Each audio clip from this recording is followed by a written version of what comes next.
LSU, if you haven't seen this, added another defensive analyst to the staff. It's Shaun Baker. Shaun Baker played at Ball State and most recently was on staff with Bo Pelini at Youngstown State. Well, he now follows Bo to Baton Rouge as a defensive analyst.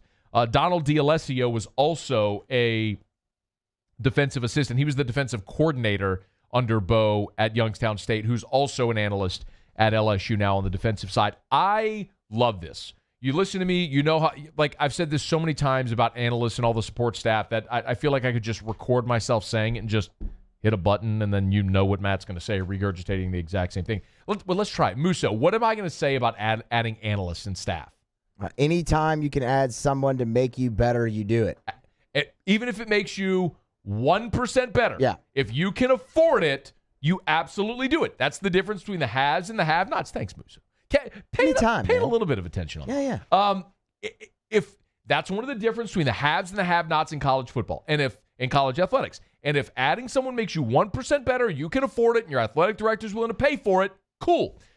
I love adding these guys from Youngstown State onto the staff because something I was thinking about today, how easy throughout the years would coordinator transitions have been if they had support staff from where they'd been. Now, typically, when a head coach comes in, he brings his own staff. And a lot of times when the head coach comes in, he'll bring staff from where he was prior, so they know the drill. The adjustment is more on the player side, getting used to the new coaches. But when you bring in a new coordinator, especially when you are so drastically changing what you're doing, where Aranda was running a 3-4, and now you're going more to a base 4-3 with Bo Pelini, systematically and fundamentally, you're very different. So the players are going to have an adjustment, but also the rest of the defensive staff. I mean, if you're Bill Johnson, if you're Bill Bush, if you're Corey Raymond, I mean, everybody that's on that defensive staff has to now know how Bo wants things done and what the new defensive calls and alignments and all that stuff are. Well, if you have support staff that can help in that transition, how much easier is that transition going to be? I mean, think about, like, this was understated a year ago because at this time a year ago, nobody was thinking that Joe Brady was going to come in and that LSU was going to have the most impactful, the most prolific offense in the history of college football. I mean, and that's not hyperbole. Like, they literally scored more points than any offense has in the history of college football in a single season.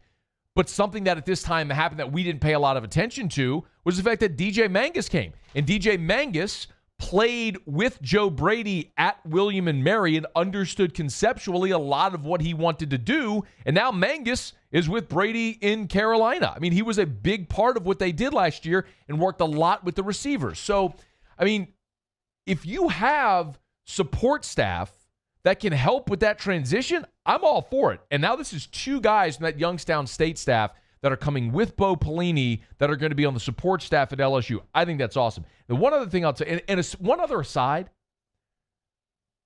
anything that helps with that transition, especially this year, because you're losing spring football. And maybe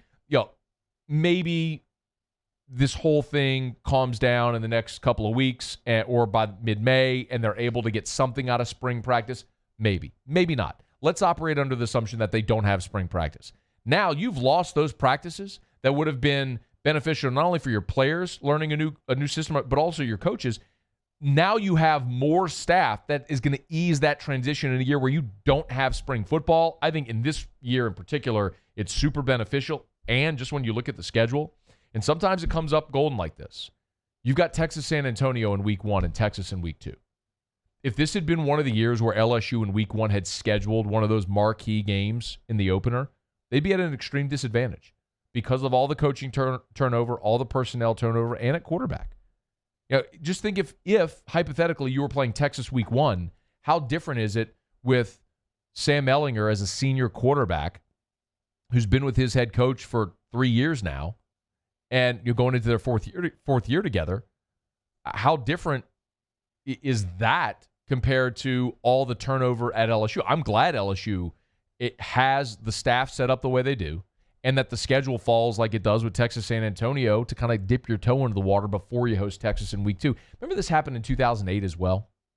And no one thought of it this way, but in 2008, LSU opened at home against Appalachian State. And the way they set up that schedule, because they had Auburn early, and I remember talking to Verge about this, and they knew they had Auburn coming up and the style of offense Auburn was going to run. The first couple of games they scheduled that year were offenses similar to what they were going to face against Auburn. And remember, you lost Matt Flynn. And all, so the fact, and then Gustav came through, which threw everything, on its head. But the schedule worked out for LSU that year to where they were able to get those first couple of games under their belt to kind of simulate what they were going to see on the plains against Auburn. And I'll be darned, they went and won that game. Remember with Jarrett Lee, and they won with the late touchdown. I think it was a pass to Brandon LaFell, if I'm not mistaken, to win that game at Auburn in 2008. I literally sat with Josh Ennis in the last row, in the last seat of Jordan-Hare Stadium in the upper deck for that game. Like, you go up to the upper deck, to the last row, and go all the way to the end of the bench into the corner of the upper deck. That's where we sat in that game. But the point is, the schedule worked out that year. I think the schedule is going to work out this year for LSU as well. So LSU adds Shaun Baker as a defensive analyst who played 5 seasons in the NFL with 4 different teams, the Bucs, Falcons, Colts, and Browns, went to Ball State, coached under Bo Pelini at Youngstown State. Now he's coming to LSU as a defensive analyst.